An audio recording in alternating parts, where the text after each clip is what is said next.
The bar was loud. Marines off duty, beer flowing, laughter bouncing off the walls. In the corner sat an old man in a wheelchair. Quiet, calm, just sipping his whiskey. Most didn't notice him until one loud recruit did. "Hey, Grandpa!" the kid laughed. "You ever even serve or just wear the hat for discounts?" A few chuckles rolled through the room. The old man didn't flinch. He just looked up, steady eyes, voice low. "You could say I did my time, son." The Marine smirked. "Yeah, then what was your call sign?" The old man set his glass down. No anger, no pride. Just two words. Reaper 1. The laughter stopped. Every head turned. Because that name wasn't a story. It was a warning. A call sign whispered through generations of Marines. The man who went dark in Fallujah and never came back. Until now. And within minutes, the man who mocked him would be calling his commander because he just realized who he was talking to. If you respect our veterans, if you believe real heroes walk among us every day, hit that subscribe button to Military Stories and tell us where you're watching from. Because tonight, you're about to meet one. The clock above the bar ticked softly beneath the buzz of neon lights. The place was half full. The kind of late-night crowd that gathered near Camp Pendleton every Friday. Laughter echoed from one side of the room where a group of young Marines in their 20s were drinking hard and bragging harder. The air smelled of beer, grease, and salt from the ocean. At the far end of the counter sat an old man in a wheelchair. His back was straight, his white hair trimmed close, his weathered hands wrapped around a half-empty glass of whiskey. The bartender, a broad-shouldered man named Eddie, refilled his glass without asking. "Long night, Jack?" he asked quietly. Jack Reynolds gave a small shrug. "Long life."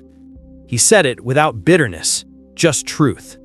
His voice was steady, low, the kind that carried weight even when spoken softly. The Marines at the other end didn't notice him yet. They were too busy laughing, pounding the table, shouting about deployments and victories that still smelled of youth and adrenaline. Eddie watched them from behind the counter. "They remind you of anyone?" Jack smiled faintly. "All of us. Before we knew what it cost." That line hung in the air just long enough for the door to swing open. Another burst of noise rolled in with two more Marines joining their friends. Louder, cockier, their confidence unshakable. One of them, a tall corporal with a square jaw and an undercut, noticed Jack's wheelchair first. He elbowed his buddy. "Look, boys, Grandpa came for happy hour." Laughter erupted. Jack didn't react. He just took a sip of his whiskey, eyes still on the TV above the bar. The corporal grinned wider, emboldened. "Hey, sir, you lose that license or just the legs?" Eddie froze mid-pour. The bar went quieter. The kind of silence that comes before something breaks. Jack didn't even look at him. "Easy, Corporal," Eddie warned. "It's fine," Jack said, his tone calm but sharp enough to stop the bartender mid-step. He finally turned his head, meeting the Marine's smirk with a look that didn't need to raise its voice. "Son, the last man who spoke to me like that is buried in Arlington." That sentence shifted the air instantly. One of the younger Marines coughed awkwardly, looking away, but the corporal wasn't ready to back down. He leaned against the bar, forcing a grin. "All right, tough guy. You a vet?" Jack's eyes drifted down to his glass. "Once." The Marine laughed. "Come on, every guy in this town says that. What were you, supply logistics, cook?" Eddie muttered under his breath. "You should stop now, son." But he didn't. He reached over, tapping the side of Jack's wheelchair. "You don't look like no grunt to me, old man." Jack's jaw tightened slightly. For a brief second, something dangerous flickered behind his calm eyes. Not anger, not pride, just memory. "I looked worse when it happened," he said quietly. "When what happened?" The corporal pressed. Jack lifted his glass, took one more sip, and set it down with deliberate precision. Then he turned fully, his wheelchair squeaking slightly as he faced them. "Son, you ever hear of a call sign?" The corporal blinked. "A call sign? Sure, every Marine gets one eventually." Jack nodded. "Mine was Reaper 1. The laughter stopped completely for a heartbeat. Nobody moved. One of the older Marines at the table, A sergeant with a scar running down his cheek slowly lowered his beer. His eyes widened. "Reaper 1?" he repeated softly. The corporal frowned, confused. "What? You know him?" The sergeant's voice dropped to a whisper. "Everyone knows the story. Operation Stone Viper. They said Reaper 1 wiped out a full insurgent line alone when the team got pinned. The whole squad made it home, but one." He looked at Jack, his face pale. "Sir, that was 23 years ago." Jack didn't answer. The corporal forced a laugh, but it sounded hollower now. "Come on, that's a myth. Some old ghost story from the Corps." The sergeant shook his head slowly. "Not a myth. They said the man disappeared after the op, never confirmed KIA, never came home." Eddie finally spoke, his tone reverent. "He didn't disappear, he just stopped talking about it." Every eye in the bar turned toward the wheelchair. The only sound was the faint buzz of the old neon sign in the window. The corporal swallowed hard, suddenly unsure what to do with his hands. "So, you're saying you're that guy? The Reaper 1? Jack's gaze was distant now, as if looking through them instead of at them. "Used to be," he said. "Used to be." Another Marine whispered. "Sir, they said you died." Jack finished quietly. "Yeah, I heard." A single drop of whiskey slid down the side of his glass, tracing the reflection of the dim bar lights. The corporal finally muttered, "Then why the hell are you here?" Jack's lips curved slightly, a tired ghost of a smile. "'Cause ghosts get thirsty too." That line hit harder than any punch could have.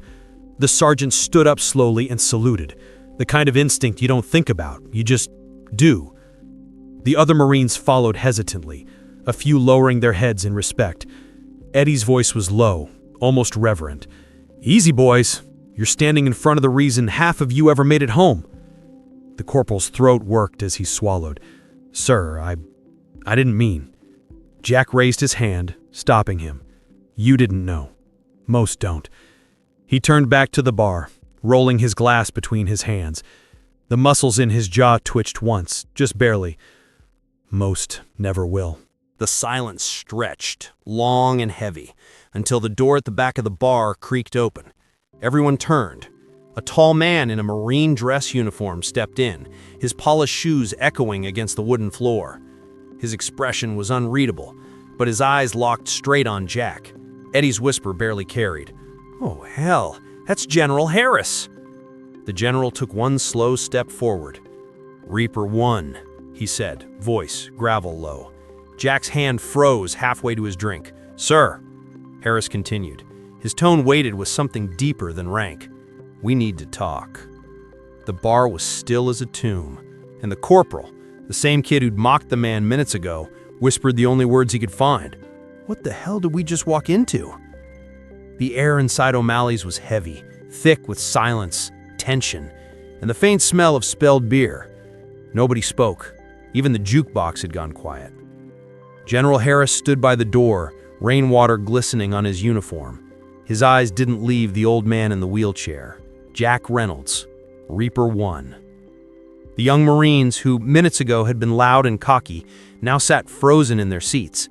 The corporal, who had mocked him earlier, stared at the floor, pale and ashamed. "Everyone out," Harris said. It wasn't loud, but it didn't need to be. Marines moved fast when a general gave an order, even off-duty. Chairs scraped the floor, boots echoed toward the exit, and soon it was just Harris, Jack, and Eddie behind the bar. Harris walked slowly toward him, boots steady on the old wood. "You're supposed to be dead," he said quietly. Jack didn't look up. "I've heard that before." "You vanished after Stone Viper," Harris continued, his tone clipped. Professional, but there was something underneath it, something almost human. No reports, no body, just a black file and a flag folded for a widow who never saw a casket. Jack's eyes flicked toward the empty whiskey glass. Maybe that's how it was meant to stay. "Not anymore," Harris said, his voice tightening. You showing your face here, you have no idea what you just stirred up." Eddie leaned against the counter, arms crossed. "He came here to drink, not start a war." Harris glanced at him briefly, then back at Jack. "You think you can just disappear for 2 decades and walk into a bar wearing your ghost like it's nothing? Command's going to see this." "They already have." Jack's jaw tightened. "I didn't come here to make headlines." "Then why?" Harris pressed. "Why now?" Jack took a breath, his voice rough. "Because I'm tired of pretending I died when I didn't." The general paused, studying him, and for the first time some of the hardness in his face cracked. "You should have stayed dead, Jack. You don't know what's coming if they find out." Jack's eyes lifted then, steady and sharp. "They already have." The words landed heavy. Harris froze for a moment, realizing the weight behind them. Outside, thunder rolled. Eddie frowned. "General, what's this all about? What's Stone Viper? People whisper about it, but no one ever says what happened." Harris didn't answer right away. He pulled out a chair and sat down across from Jack. "It was 2002, he said finally. "Deep desert, northern Iraq, small recon unit. Mission was simple. Extract 2 hostages before a hostile faction moved them across the border." Jack's voice cut in quietly. "Intel was wrong. There weren't 12 hostiles. There were over 100. Harris nodded. "You were pinned. Reinforcements couldn't get through. We lost contact. Everyone thought you were gone." Eddie swallowed hard. "And you weren't?" Jack shook his head. "I made it out. Barely. Brought the hostages with me, but by the time I reached the checkpoint, Command had already declared the mission closed. My team listed as KIA. The extraction plane was gone." Harris leaned forward, his voice lower now. "And instead of coming back, you disappeared." Jack looked down at his scarred hands. There wasn't anything to come back to. The silence that followed was suffocating, the kind of quiet that felt like confession. Eddie finally whispered, "They called you a legend." Jack's lips twisted into a humorless smile. "Legends don't have nightmares." Outside, rain began to fall harder, tapping against the windows like fingertips. Harris's tone softened, but his eyes stayed sharp. "You can't stay here, Jack. Once Command confirms your identity, they'll send someone. You're not a free man anymore." Jack raised an eyebrow. "I haven't been for a long time."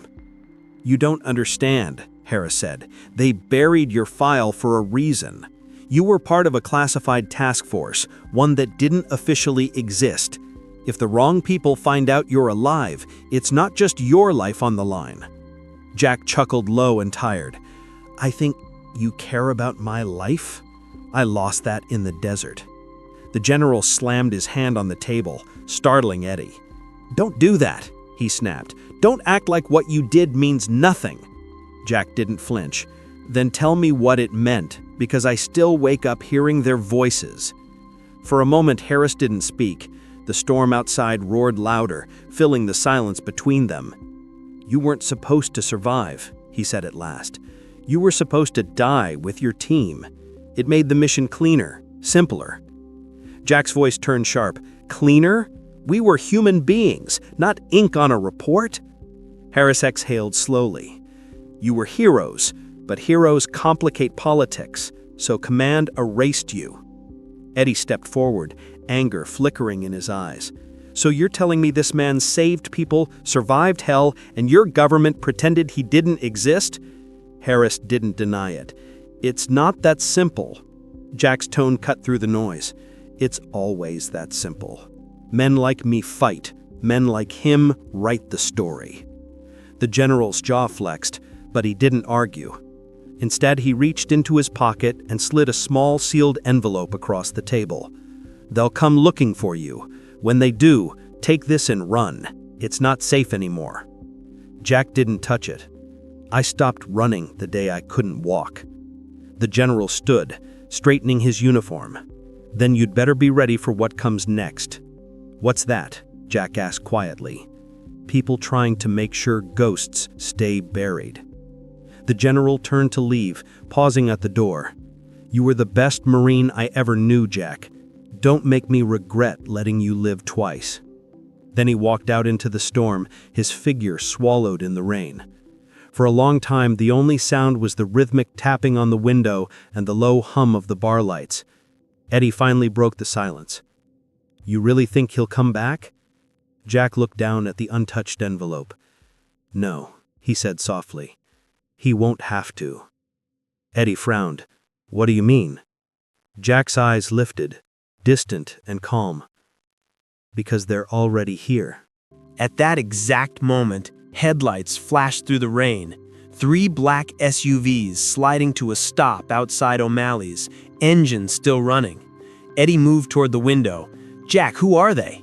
Jack didn't answer. He reached into his jacket and pulled out an old set of worn Marine dog tags, their edges dulled from years of wear. He set them gently on the bar counter. "Men who think I owe them my silence," he said. The first SUV door opened. Shadows stepped out, moving in sync, suits, earpieces, black umbrellas against the storm. Jack rolled his wheelchair back slightly, eyes steady on the door. "Eddie," he said quietly, "lock the back door." "Why?" "Because this time," Jack murmured, "I'm not running." The front door creaked open. Rain dripped from the shoulders of the man who entered, tall, expressionless, holding a file marked classified. He spoke only one line, calm and cold. "Reaper 1, you've been recalled." The sound of thunder rolled overhead as the door shut behind him, and somewhere deep inside Jack's tired eyes, a spark long buried began to burn again. He turned his chair slightly, facing the stranger. "Then I guess it's time," he said, voice steady, "to finish what they started." The man's eyes narrowed. "You won't survive it." Jack smiled faintly. "That's what they said the first time." Lightning flashed and the power flickered. When it came back on, the file lay open on the bar.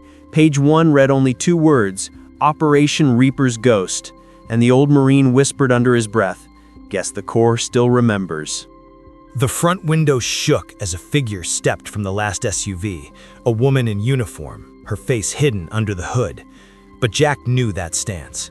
He froze because 23 years ago, she was supposed to be dead too. The rain outside O'Malley's fell harder now, hammering against the roof like a warning. Inside, the room was dim and tense, the smell of damp wood and whiskey mixing with fear. Jack Reynolds sat motionless in his wheelchair, facing the door. His old Marine jacket clung to him, soaked from the earlier storm. Eddie stood behind the bar, his hand trembling slightly as he poured another drink he wasn't sure anyone would touch. The woman who stepped out of the rain removed her hood slowly. Her face was older now, worn by time and pain, but those eyes were unmistakable. "Lieutenant Grace Carter," Jack said quietly.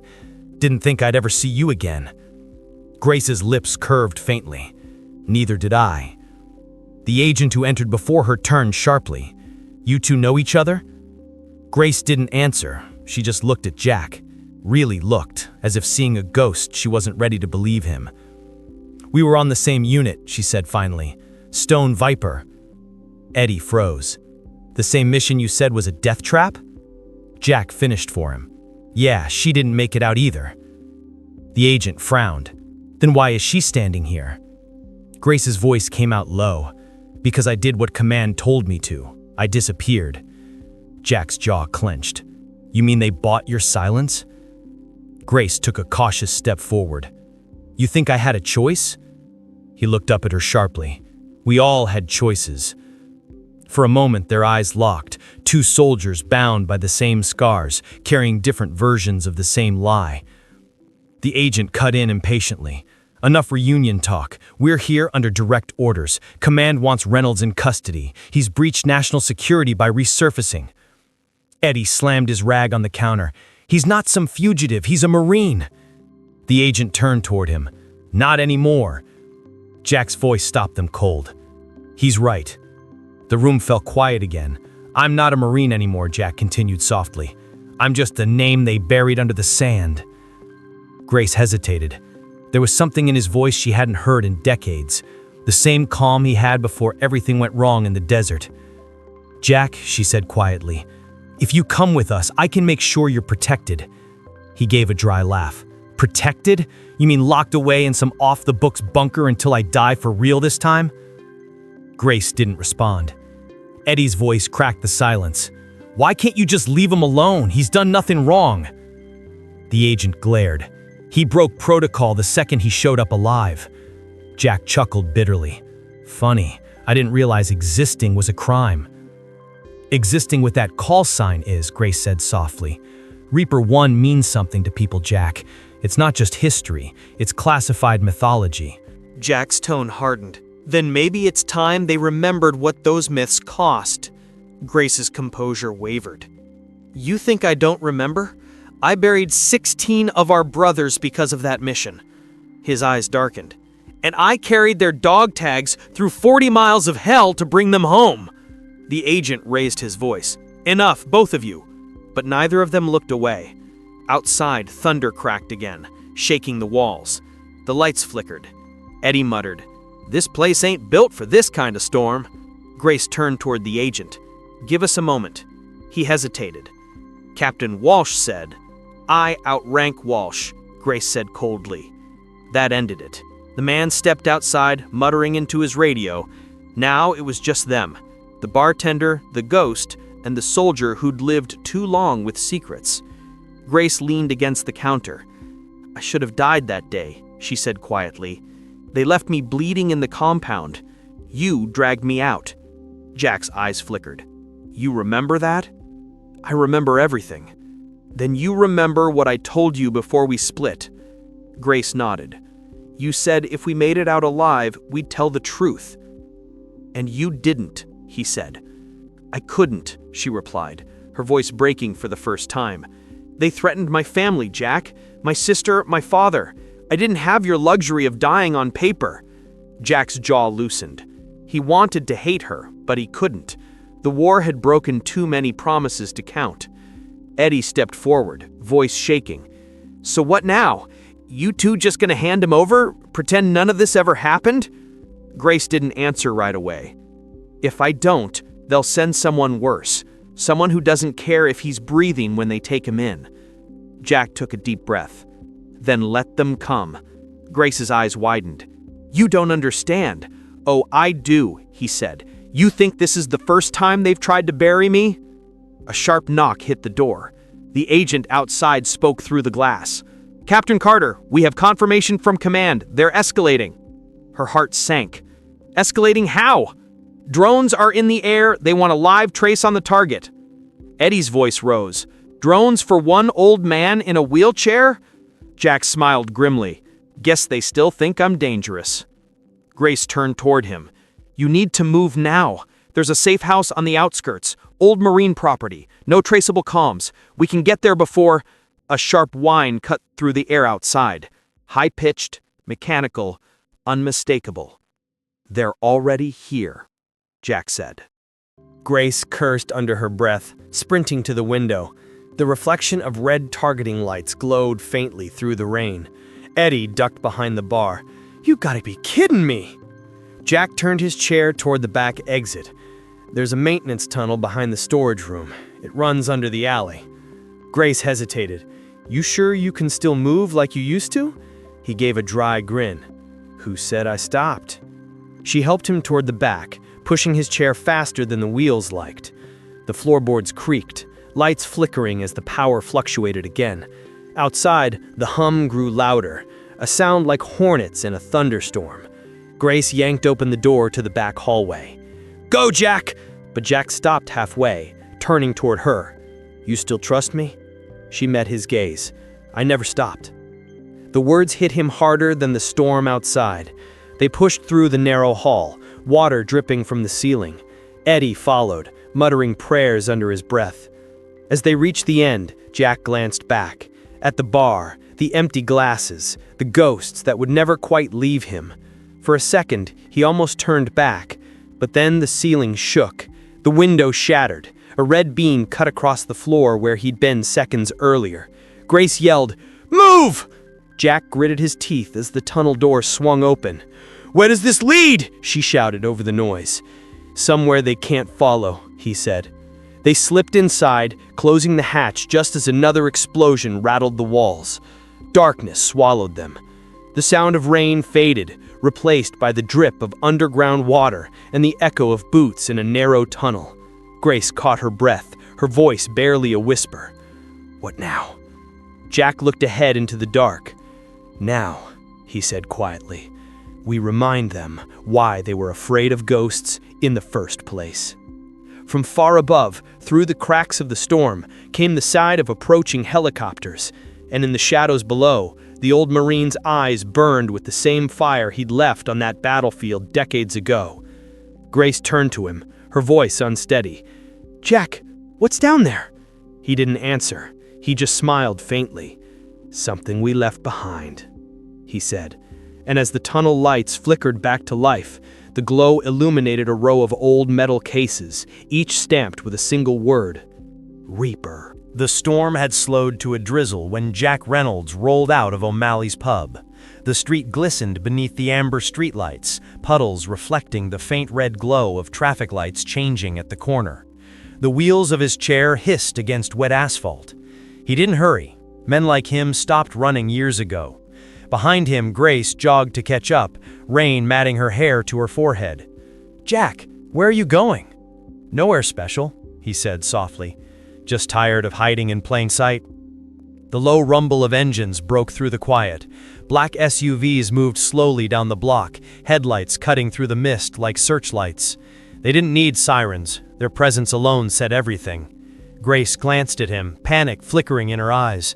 "They found us." Jack gave a faint, tired smile. "Took them long enough." She stepped in front of him. "You can't just sit there." "I've been sitting for years, kid," he said. "Doesn't mean I'm powerless." The SUVs stopped 30 feet away. Doors opened in perfect unison. 6 men stepped out. Dark suits, hard eyes, no insignia. They didn't have to announce who they were. Jack knew that look. Government cleanup crew. One of them called out, "Jack Reynolds, United States Marine Corps. Call sign, Reaper 1. The title hung in the air like thunder. "You broke operational silence," the man continued. "Command wants you to come quietly." Jack chuckled under his breath. "Funny thing, son. Quiet's how they erased me in the first place." The lead agent's jaw tightened. "You know what'll happen if you resist." "I'm not resisting. I'm remembering." Grace moved closer to his side. "You're not doing this alone." He looked up at her, eyes soft despite the steel in his voice.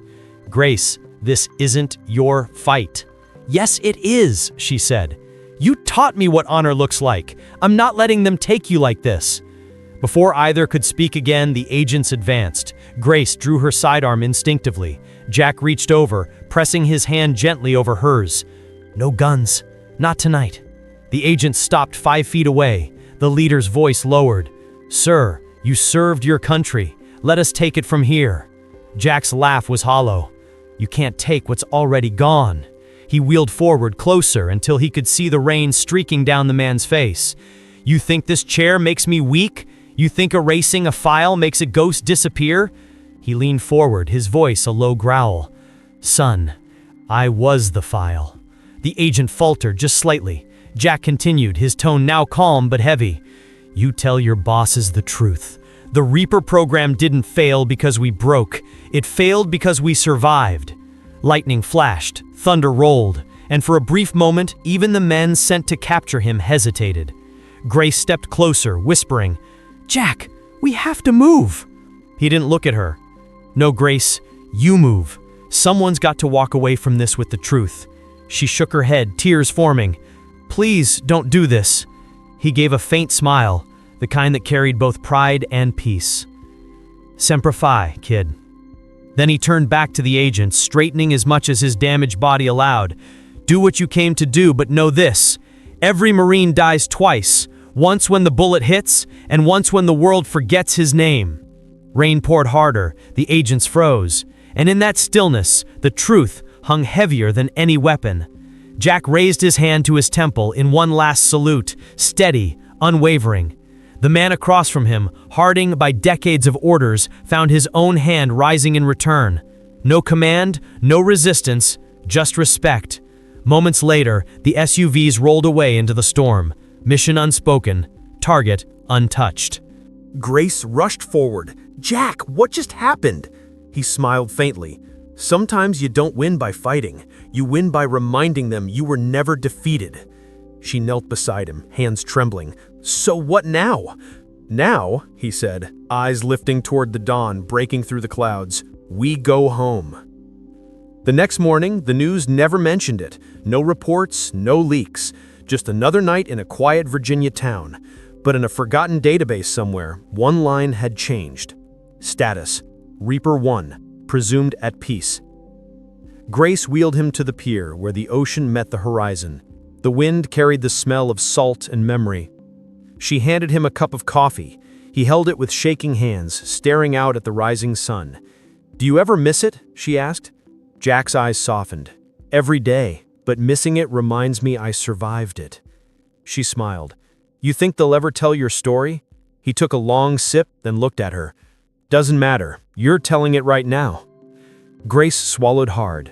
"You really think anyone will listen?" Jack chuckled quietly. "If they still believe in heroes, they'll listen." A long silence followed, broken only by the sea.